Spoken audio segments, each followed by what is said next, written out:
ఈశ్వరా నిన్ను ఎట్లా పూజించాలి శంకరా ఏ పూలు తేవాలి ఈశ్వరా నిన్ను ఎట్లా పూజించాలి శంకరా కోటి మహిమలతోని కొలువైన కోటప్ప నిన్ను పూజించిన జన్మే ధన్యమయ్యా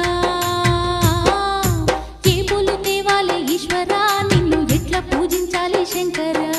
ఏ పూలు తేవాలి ఈశ్వరా నిన్ను ఎట్లా పూజించాలి శంకరా